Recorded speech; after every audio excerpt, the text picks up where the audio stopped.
Ben, moitas grazas por vir neste luns de Pascua aquí ata o Centro Cultural Avenida da Rúa.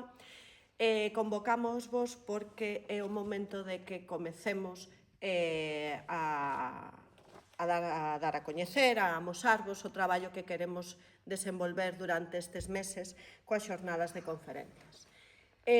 O ano pasado, en setembro, cando fixemos a gala do Premio de Poesía no Barco, tiñamos aínda moi perto os lumes e o fume, quixemos que a gala fose un evento no que recaudar cartos para poder traballar, facer algún tipo de iniciativa, algún aporte da Fundación a esa catástrofe que vivimos no mes de agosto do ano pasado.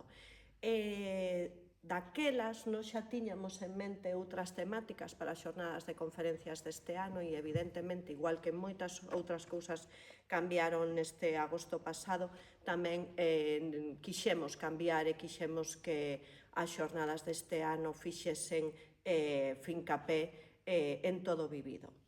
Ao principio quixemos analizar todo o que pasou. Estivemos a investigar proxectos de fora, estivemos a ver moitas conferencias, moitas investigacións, moitos estudos.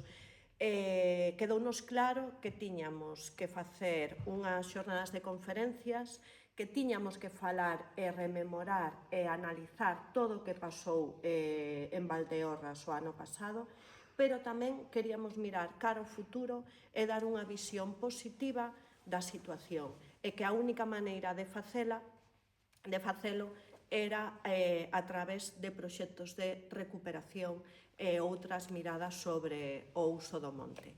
Comezaremos as nosas xornadas o 18 de abril, aquí no Centro Cultural Avenida da Rúa, con esta primeira xornada na que queremos falar do que ardeu. Nesta primeira xornada queremos analizar todo o que ocorreu, queremos dar voz a especialistas. Imos contar con Serafín González Prieto, que é biólogo e investigador do CSIC, con Manuel Martínez, que é un bombeiro forestal de Petín, que viviu aquí os acontecementos, e con Xavier Bruña, tamén enxeñeiro forestal da Rúa.